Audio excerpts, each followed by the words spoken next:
So we're going to meet amazing three speakers who are going to talk about building trustworthy AI. So let me invite them to the stage. It's going to be Combessie, Lionel, Guillou, and of course, Sophie Monnier. Welcome.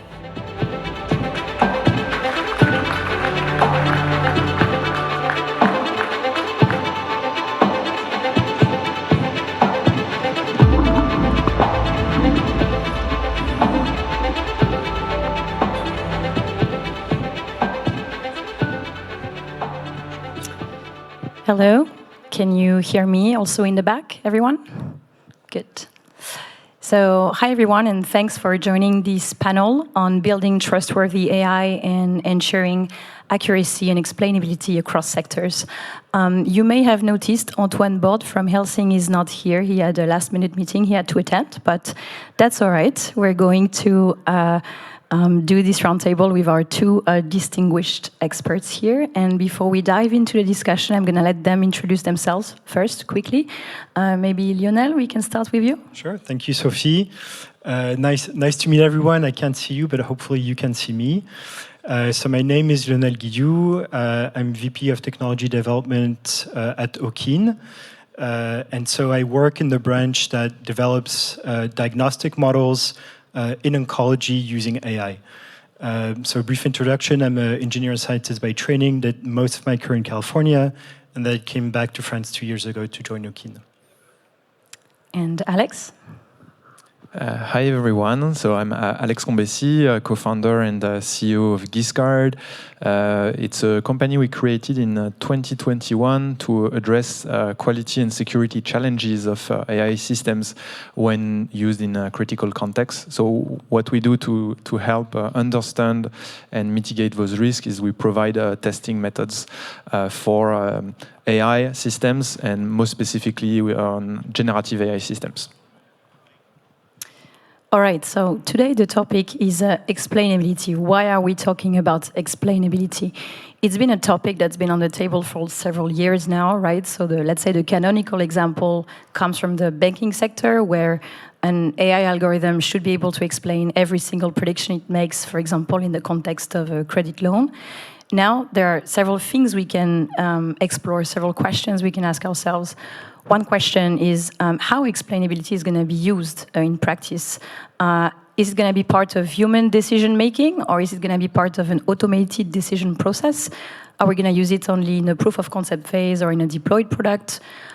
There are questions about explainability levels. Do we care about global explainability and to understand what features are important into making predictions in general? Or are we interested in understanding why a model made a particular prediction, so local explainability, and what are the methods associated with these levels? And in the end, there's also the question of the usefulness of it all in the end, right? So how useful or mandatory is explainability from a user experience or regulatory point of view? Or are there other factors at play that might have higher stakes than explainability in itself? So we're going to explore all of these points today. And maybe we can start with a first question for you, Lionel. Could you explain in which context you use explainability at Owkin, and also what methods you use in healthcare? Absolutely. So I can explain explainability. Let's see. So just for a bit of additional context on the modalities of data that we primarily work with in diagnostics. So we do oncology once again, and the way we do this is taking histology slices. So think of it essentially as a slice of ham, except that it's from the human body. It typically contains a part of tumor. And so then, most of the models that I'm going to be talking about today are related to computer vision. So that's just for the general context. So for us, explainability, in the context of making medical devices that use computer vision, has two main use cases. The first one is when we build the model, we want to make sure the model is doing things that make sense. Okay, so we make the model tell us, for example, which part of the histology slides it focused on to make a prediction. And we always review this with pathologists and oncologists to make sure that the things the model are doing make sense.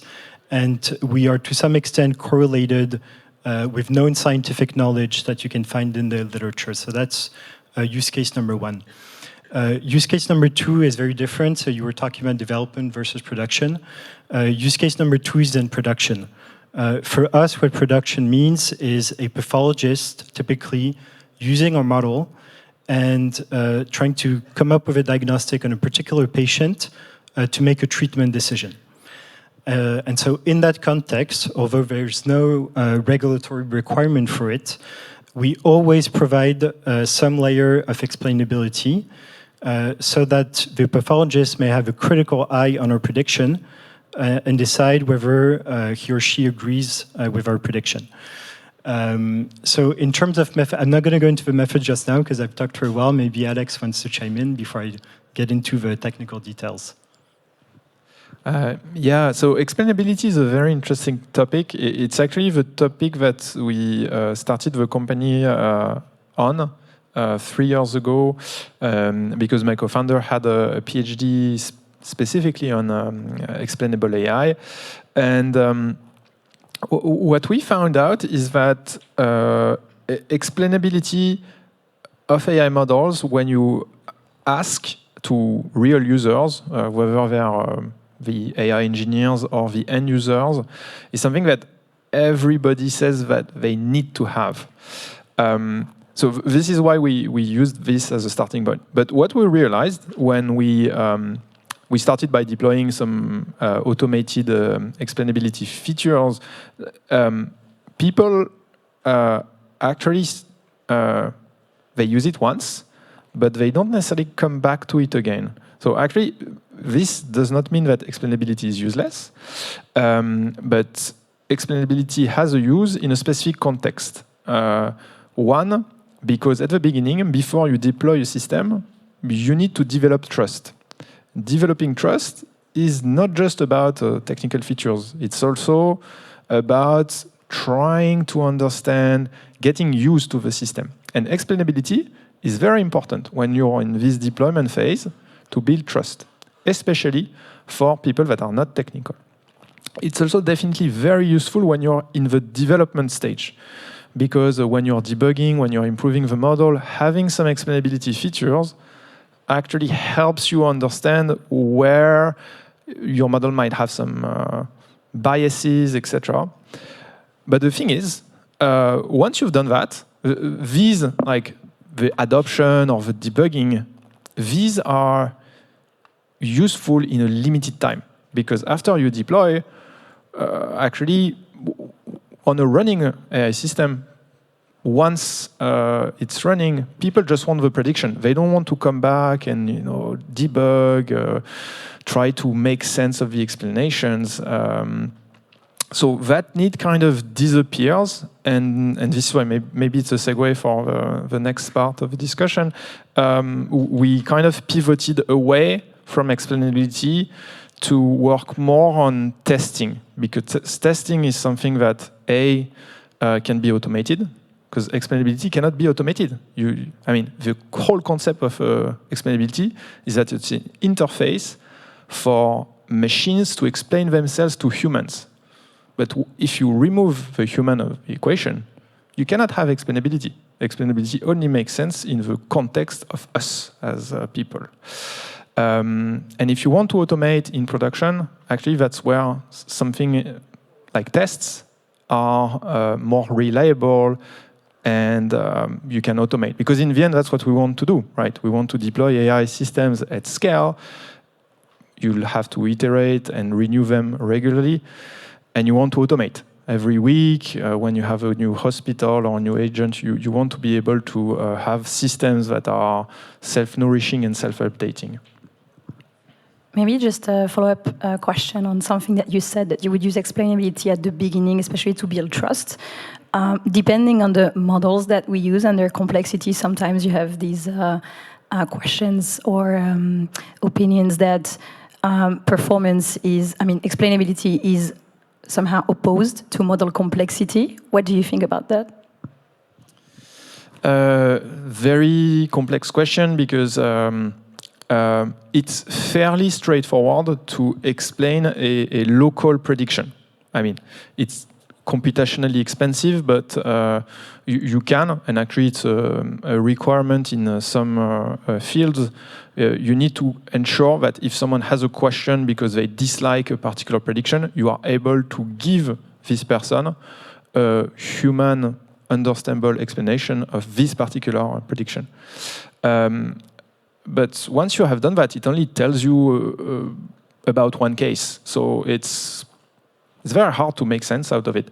And then what people really want to do is to understand the model globally.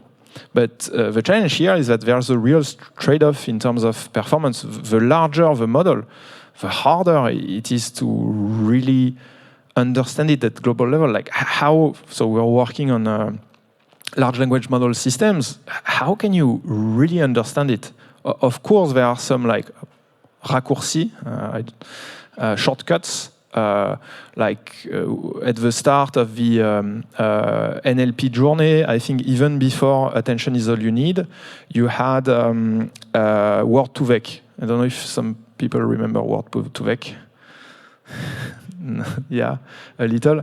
And there was this very neat explanation of like some kind of arithmetics you could do where you take king and you remove man, and that yields a vector close to queen. So yeah, of course, that kind of explanation is neat, but it's a fallacy to think that just because of this explanation, we could really be able to understand a model that has millions and now billions of parameters. So it's a little tough. I think Jan LeCun was, as in many things, I think was right, because back in I think 2020, he said something I think was very true at the time it was Twitter, saying that people, I'll paraphrase, people trust planes not because they are able to understand or we can explain why planes fly. Like maybe some of you know the physics of how planes fly, if you remember university days, but that's not the case. People trust planes because they've been tested through rigorous stress tests by regulators. And he was making this point to say that like explainability is, he was exaggerating, as always, with Jan LeCun, but saying it's useless. People don't need that to trust the system. Maybe Lionel, you would have a comment because you use different kinds of models at Owkin, deep learning, or also more simple models. Yeah, it's. I mean, some of the comments are similar. Some we diverge, as I mentioned. We do care, in production to have some layer of explainability. But for me, I really don't oppose it to model complexity. So we have some cases where the model are kind of by design explainable. So you get the explainability kind of for free in that case. And even in cases, at least in computer vision, where they're not by design explainable, it's not that hard to add kind of post hoc some layer of explainability on top. And so that means you're really not limited in the kind of models you can do. Just because you need to add explainability afterwards. However, I think where the experience in medical device that I have is very similar to what Alex is saying is explainability is not the main fight. The main fight is demonstrating generalizability, that the model works in different contexts. And this is what we spend 95% of the effort on, and this is what we get challenged on by the regulator. And I think that makes sense. Okay, so we're gonna go on this point of generalization or robustness in general. Just one question before that to tackle some sort of elephant in the room. Healthcare is a very certification-heavy sector. So I was wondering, what bigger part explainability plays in this certification process, and the AI Act is going to be implemented in 2027.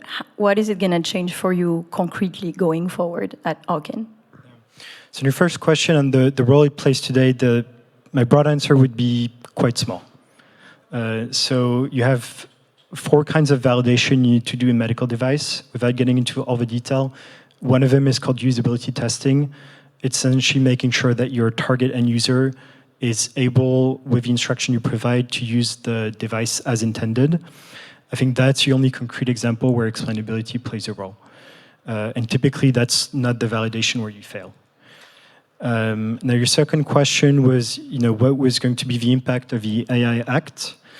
So I think, like many companies, we hired outside counsel to try to see, kind of do a gap analysis between what we do today and where we need to be.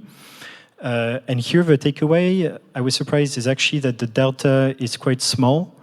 I might even be tempted to say non-existent, in the sense that all the logic they have in terms of traceability, in terms of documentation, are things that you have to do in the medical device sector anyways. And actually, I think we're discussing, maybe it's the same in other sectors as well, that have some kind of history, some kind of legacy of being regulated already. So on your side, Alex, you work with, customers from very different sectors. How constraining do you see the AI Act being for Giskard moving forward? At Giskard, we do businesses with large regulated industries, from banking like BNP, or insurance like AXA, in the industrial sector. Michelin, they are usually not necessarily regulated, but they have this very strong culture of risk management or quality management. Usually, the keyword quality management is something linked to manufacturing. Risk management is at the very heart of the business model of banks and insurance companies. And sometimes, for banks, there are regulations around risk management. And that has profoundly modeled these companies in a way that they already do a lot of what the AI Act is doing. I salute the kind of courage and ambition of the regulators when they started working on the AI Act about 4 years ago, trying to establish a general purpose, somewhat cross-domain regulation of AI. It's a little tough because when you look at different industries and types of companies, the practices of that are, you have really stark gaps. You have banks, healthcare providers, etc., who are almost ready from day one because it's things that they already do, versus startups, versus AI providers, versus Gen AI, where Gen AI, it's like a brand new field and it's much harder. So sometimes it's not that people don't want to comply with the AI Act, it's just that sometimes it's very hard to know what to do. Because some AI systems are kind of very old and understood, and some are very new, like generative AI is very new. So there's this ongoing work. What people need to understand is the EU AI Act is only phase 1. Then there is, the phase 2, each European country has to apply to translate it into their own law, right? And that has not been done yet today. And then, something that has already started is the translation of these texts into standards and codes of conduct that give more precise guides on what to do. And on this one, I mean, it takes time, but I'm a little disappointed that the AI Act was passed without these codes of conduct, etc., ready. So this yields a temporary situation, which is a little tough, especially for startups, where there's a bit of a gap where people don't have a code of conduct yet. Fortunately, I mean, to give a signal of hope, like, let's all remember that this EU Act is going to be in place in 2027. They actually, in the final decisions, decided to give 1 more year. It was supposed to go in 26, which was definitely not really realistic. but still today, I mean, we're waiting. The timelines for a lot of the final codes of conduct and the norms is early 2025. I do have sincere hopes that by the AI Action Summit, which is in February next year, I'm genuinely hoping that these different codes of conduct and standards will be ready by then, because it will really clarify the path for especially AI startups, which are, as I understand, a little bit lost. And now if I take up on a comment that you made, Lionel, that explainability is actually a small part of your validation process, right? So it's not in itself the major hurdle in deploying at scale an AI system, but more what you call the validation or generalization or robustness. Let's dive a little bit into that. Like, could you tell us what robustness or generalization means for you at Owkin, and how do you test for it? How do we spend 95% of our time? Yeah.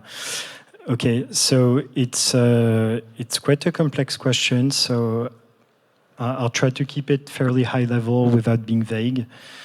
So essentially, there are some things we do that I think are not specific to us, that are going to sound very familiar to anyone doing AI. And then some things that are going to feel maybe a bit foreign and that have more to do with medical devices. So I'd say first thing we do is quite standard in AI. So it's all the kinds of techniques you can do to ensure you have a robust model. So you do data augmentation, you take diverse training data. I think, like pretty much everyone now, use foundation models. Before using downstream models, I think it's become quite universal. So, we use regularization, all the kinds of machine learning tricks you could use to make sure the model you have is robust. And I think all of that is quite standard. I think the way in which, what happens after, which is the way we test it and the way we control it, maybe is a bit more unique. So I'll pick maybe 3 examples of what we do after. One of it is clinical validation. And typically when you hear about a medical device, this is what you hear about. So it's, how does my model perform in an external setting? And so you want to do that in diverse cohorts, in diverse populations. Maybe we'll talk about that after. What does it mean that it's diverse, and why do we need it to be diverse? So that's step 1. Step 2, I think, is an idea that, in my opinion, is quite underused in AI in general. That's called analytical validation.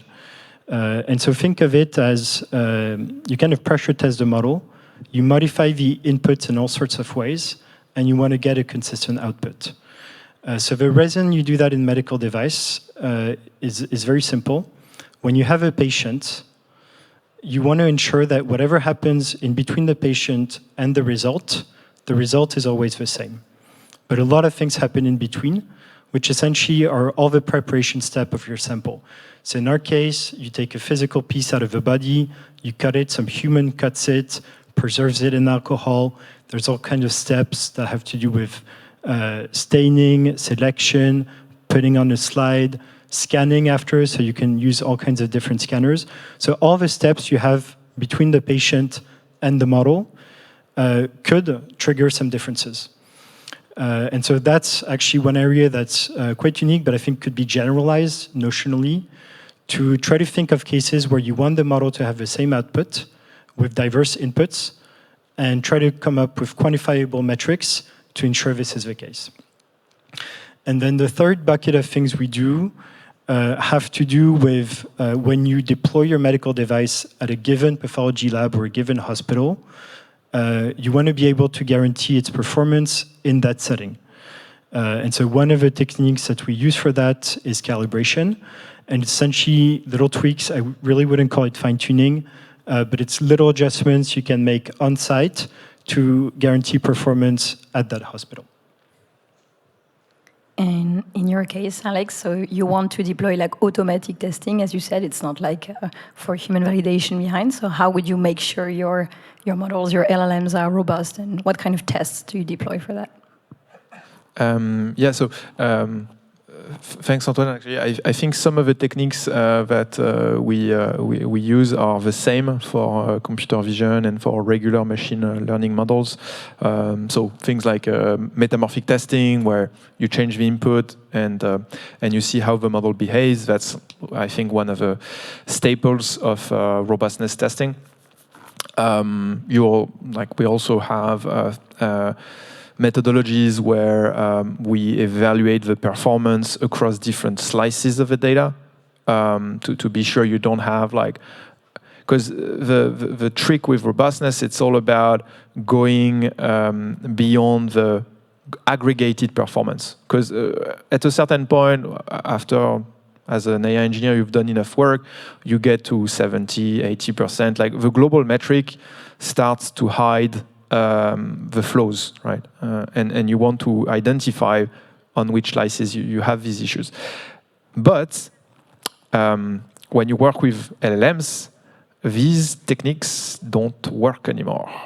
So we had actually a year ago to when we extended to LLMs to completely rethink and redo a lot of research into how to ensure the robustness of LLMs.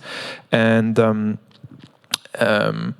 there are different techniques, but the number one is really being able to generate realistic evaluation data set. That's because the issue, automate. So I want to make it clear for LLM, we don't pretend we can automate 100%. We can automate it after there are some human inputs to validate generated data sets. But the goal is to be able, not with a complete rollout of a chatbot, to be able to simulate realistic attacks, realistic difficult questions that the users may ask. And then, that's the other side, that's also pretty hard, use LLMs to evaluate the logic or the factuality or the toxicity, different metrics of the outputs of the LLM system. So I want to make it clear for LLM, if you want to understand the robustness of LLM, you have to generate data and you have to embrace LLM as a judge. Because, I mean, the alternative is literally, and some people have tried that, it's literally people manually writing questions and manually reviewing every single answer. And that's, I mean, people, some have tried, but that doesn't scale. So LLM, actually, what we found is when they are used in the right context to generate adversarial data sets and to evaluate models, so we have fine-tuned models, fine-tuned system just for evaluation and generation purposes, can be very helpful, not in automating everything, but getting started with realistic data sets and realistic rules for toxicity, etc., that then humans can review and validate much quicker than if they were to do it by hand.